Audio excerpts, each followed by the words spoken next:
Hi guys, my name is Tellis Katsogiannos. And I'm Agne Sjöberg. And we're here to introduce a brand new collection of coastal flies that will more or less cover you for the whole season on the coast. Yeah. So we start with this one. Yeah, the killer worm. Pretty famous in the at least the west coast area. That's Pard and I started tying 25 years ago or something like that. 20, got inspiration from a lot of the pioneers from the coastal fishing that they did it in a different way, and I had my way of tying it and just started calling it the killer worm. Yes, it's a very good fly all season around, but mainly it's for the summer night fishing actually. It's supposed to be imitating the clamworm when they're hatching in the midsummer time. Yeah. But it works all year round as a general sea trout fly. Yeah, usually really good at spring as well. Yeah, especially the orange one, for example. That's this one. And that's actually what I use mostly when I do the night fishing, because they tend to be the worms tend to be a little bit in the orangey, almost skin color brownish. Yeah. But the orange seems to work very nice even in the nighttime, because I mean the prey itself doesn't change color because it's night. No. And then you have it in black as well. Yeah. If you want more. Yeah, exactly. And it works. I mean, it works also as a very good fly for actually freshwater fishing. It's a little bit like a leech actually. So but it's a very good all-round fly. But when the fish is really feeding on worms, they work very well. Yeah. Easy to cast as well, as they are very slim. Yeah, and not much material. So. We have this one. Yeah, I mean, when it comes, I mean, there's so many different shrimp patterns and stuff like that, but this is just I call it Hackle shrimp. I mean, it's inspiration from all types of famous shrimp patterns out there. I've just used different types of materials and created something that seems to work pretty well, especially when a little bit later in spring when the shrimp starts to be more active. And the natural color works very well in the late summer, early fall as well, when it's still a little bit, when the trout can be pretty picky, you know what I mean? Yeah. Then we have some of your other famous flies. Yeah, the Mallard Express. The funny thing about the name Express has two meanings. The first thing is it's a pretty quick fly to tie. It was pretty fast to just do it, but I noticed when I was fishing it, the faster I was retrieving it, the more action I got. Okay. But of course you can fish it slowly. Yeah. It works. But that's also one of those flies that looks like nothing and everything. Works very nice, and especially the natural color. I use that mostly when it's bright weather, clear water, and then the more colored ones I use it when it's a little bit. The orange? Yeah, exactly. The orange I use when it's a little bit muddier water, or just want more attraction of the fly. And of course the olive works at the same time as the natural one. And then the black one is typical muddy, dark water as well for evening fishing as well. You get more contrast towards the sky. Yeah, I like the combination of the orange and greenish. Yeah.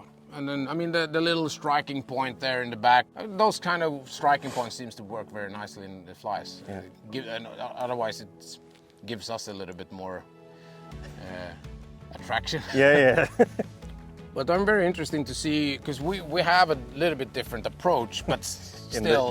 In the fly tying, Yeah, exactly. But it comes down to we're obviously trying to imitate the same thing, and we have a lot of flies that doesn't imitate anything.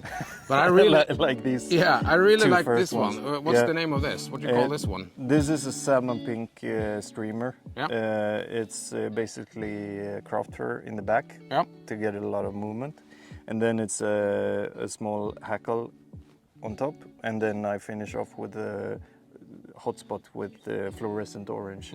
And these ones in cold water, they can be like really fish catching.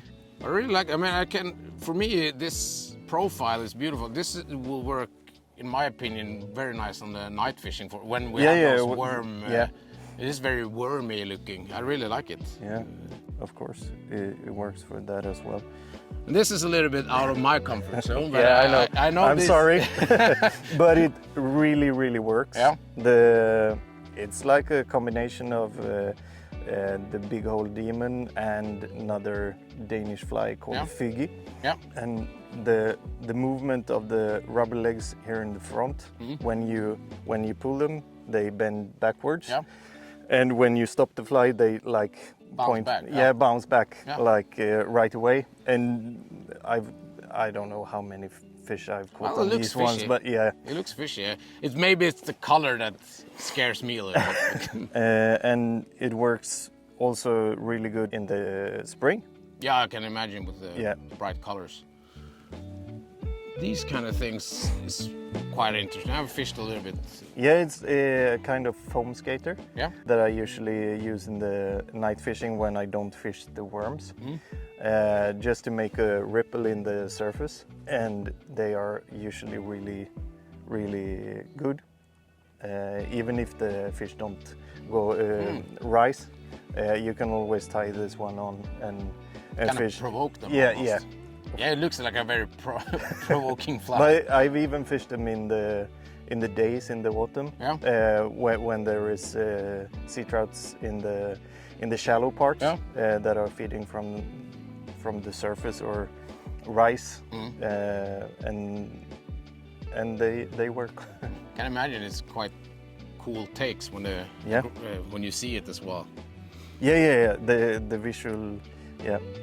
These flies are a little bit more in my comfort zone. Yeah. What do you call this one? This one is called, this is a Danish pattern called Ægerhøn, and it's Danish for partridge. Yeah. Yeah. So it's partridge in the back, partridge hackle in the middle, and a little partridge hackle in the front. And the dubbing is a squirrel dubbing that I've mixed with some ice dub UV to make it a little more fishy in my opinion. And this one I usually use as a dropper fly. Yeah. It looks very nice. Or using because sometimes when I use two flies, when I use like small flies, I can sometimes have two small ones. Yeah. But otherwise, it looks very fishy. Yeah, and the partridge feathers pulsates really nice in the water as well. So even though it's a small fly, it gets a lot of movement. What time of year or weather? I would say this is a all year rounder. Or all season rounder. Yeah, because we're not allowed to fish in the winter. But for me, this is very nice. Like a day like this, a little bit half bright, natural colors. Yeah, I really think you maybe should have one for the fishing later. Yeah, today. Definitely. I'm gonna steal one of those. This one, I recognize this one. This is actually a little the same as the one before, but with another dubbing and rooster feathers instead. So this is called Brenda's mother. There is another famous Danish pattern with a small bead in front that is called Brenda. And this one is the mother of that one without the bead. So this one more not sinking as fast as the original, but really fishy, fluorescent rainbow dubbing together with olive or golden olive feathers is really, really fishy as well. It looks very much like it reminds me a little bit of like the Mallard Express in a way. It looks like everything or nothing. Yeah. But it looks very fishy, and I love the color combination of it. Yeah. And then we have the autumn fly. Yeah. So this is with pheasant, the tail and a little flash. And then there is a small grizzly hackle on the body. Together with some UV ice dub. Even if it's called the autumn fly, this is a Danish pattern as well. It works all year round. Yeah, I can imagine. I mean, the mix of natural kind of colors with a little bit spark in it, I really like those. Now we're talking. I really like this. Yeah. It's a classic flatwing, but I usually make them a little more sparse than, so I don't use that much bucktail. And just two feathers and a little flash. And this one is supposed to be fished really, really fast. So rod in the armpit and both hands on the line, just strip, strip, strip. Yeah. And then you have to hold in your rod. Yeah. I've been fishing a lot of bait fish before, but I haven't done very much flatwings. So it could be interesting too. Usually good in early May when the sand eels comes in. Yeah. And then you can fish it in the summer as well, but mainly May, I would say. What I would like with this one really is that as it is sparse, I mean, this looks like it's going to be quite easy to cast. It doesn't weigh anything, almost. And doesn't contain a lot of water after back cast as well, so it looks like it's going to be easy to cast even though it's a big fly.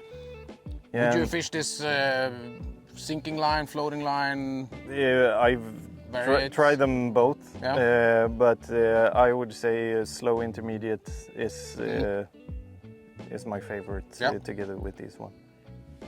Cool. Yeah. All right. Well, this collection of flies definitely, I mean, adding yours to my part and maybe mine to yours, it feels like we are very set for the whole season on a coastal level at least. Yeah. I would agree very much. Well, I personally don't feel like we're lacking anything here. We have the whole food chain from fish to fishes shrimp, and shrimps, worms, and the small ones. And attractor flies. Yeah, and then the small ones looks like a little bit like scuds as well. So, well, it's very cool. Well, what do you think? Should we? The wind is picking up. Should we go fishing before it's? Or should we sit here and talk about flies or actually use them? No, I think we should use them. Yeah, I think so. Yeah.